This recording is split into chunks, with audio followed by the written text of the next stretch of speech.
नमस्कार दोस्तों। आज अपन इस वीडियो में बात करने वाले हैं ऑन्डेनसेट्रॉन टेबलेट्स के बारे में या फिर ड्रग सॉल्ट के बारे में।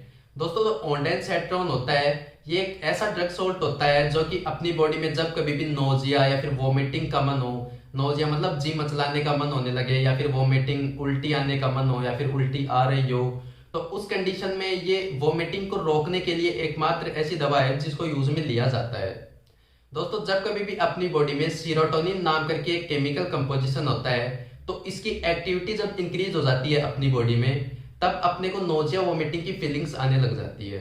तो ये एक नोजिया वोमिटिंग की फीलिंग्स को रोकने की एकमात्र दवा है ऑन्डेनसेट्रॉन। ये सीरोटोनिन पे जाके इफेक्ट करती है और उसके एक्शन को डिक्रीज कर देती है, ताकि जो भी नोजिया या फिर वोमिटिंग की फीलिंग्स आ रही है वो ठीक होने लग जाए और कम होने लग जाए।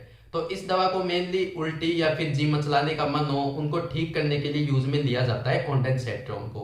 इसकी टेबलेट्स भी आती है और ये इंजेक्शन की फॉर्म में भी आती है।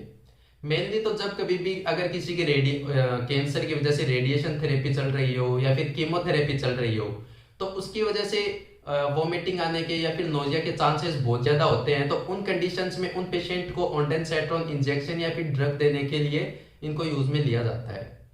इसके अलावा अगर किसी की सर्जरी होने वाली हो या फिर किसी की सर्जरी हो गई हो, पोस्ट ऑपरेटिव पेशेंट हो, तो उनके भी वोमिटिंग आने के चांसेस बहुत ज्यादा हो जाते हैं। तो एक प्रोफाइलेटिक की तरह मतलब पहले ही इंजेक्शन एडमिनिस्टर कर दिया जाता है उनके, ताकि वोमिटिंग वगैरह ना आए। तो इस तरह से इस दवा को यूज में लिया जाता है। दोस्तों, अब बात कर लेते हैं इसके कुछ साइड इफेक्ट्स के बारे में। अक्सर तो इसके कुछ साइड इफेक्ट्स देखे जाते हैं नहीं, लेकिन कभी कभी इसकी वजह से ड्राउजीनेस देखने को मिल सकता है पेशेंट में। ड्राउजीनेस मतलब एकदम थकान थकान चढ़ी हो, या फिर कभी कभी डिजीनेस मतलब चक्कर आने वाले हो, हेडेक सर में दर्द हो, या फिर कॉन्स्टिपेशन कब्जी की प्रॉब्लम हो। ये इसके साइड इफेक्ट्स में कभी कभी देखे जा सकते हैं। तो जब कभी भी साइड इफेक्ट्स देखे जाए तो आपको घबराने वाली बात होती नहीं है। जैसे जैसे बॉडी के अंदर इसकी टॉक्सिसिटी कम होगी, वैसे वैसे इसकी जो साइड इफेक्ट्स होते हैं वो अपने आप रिजोल्व होने लग जाते हैं। लेकिन अगर कोई कंडीशन में ये साइड इफेक्ट और ज्यादा रोर्स होने लग जाए, और ज्यादा बढ़ने लग जाए, तो उस कंडीशन में आप अपने जो कंसल्टेंट डॉक्टर है उनसे जाके कंसल्ट जरूर करें। दोस्तों, अब बात कर लेते हैं ऐसी कौन कौन सी कंडीशंस है जिसमें ऑन्डेनसेट्रॉन ड्रग को बिल्कुल भी यूज में नहीं लेना चाहिए। दोस्तों, अगर कोई पेशेंट है जिसके रीनल फेलियर की प्रॉब्लम है, रीनल फेलियर या फिर किडनी फेलियर मतलब लीवर फेलियर की प्रॉब्लम है, तो उनको बिल्कुल भी दवा को यूज में नहीं लेना चाहिए। इसके अलावा अगर कोई लेडीज है वो प्रेग्नेंट स्टेज में है या फिर लैक्टेटिंग स्टेज में, लैक्टेटिंग मतलब बच्चे को दूध पिलाने वाली स्टेज में है, तो उनको भी हमेशा दवा को प्रिकॉशंस के साथ में यूज में लेनी चाहिए।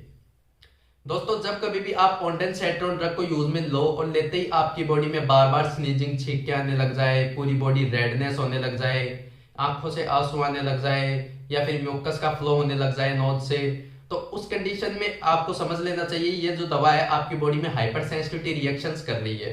तो उस कंडीशन में आप उस दवा को तुरंत वहीं पे होल्ड कर दें और अपने जो कंसल्टेंट डॉक्टर है उनसे जाके कंसल्ट जरूर करें। अगर आप ऐसा नहीं करते हैं और दवा को कंटिन्यू रखते हैं, तो हो सकता है आपकी बॉडी में एनाफाइलेटिक रिएक्शंस पोज कर दे, जिसकी वजह से आपकी जान भी जा सकती है। तो ऐसा बिल्कुल भी ना करें।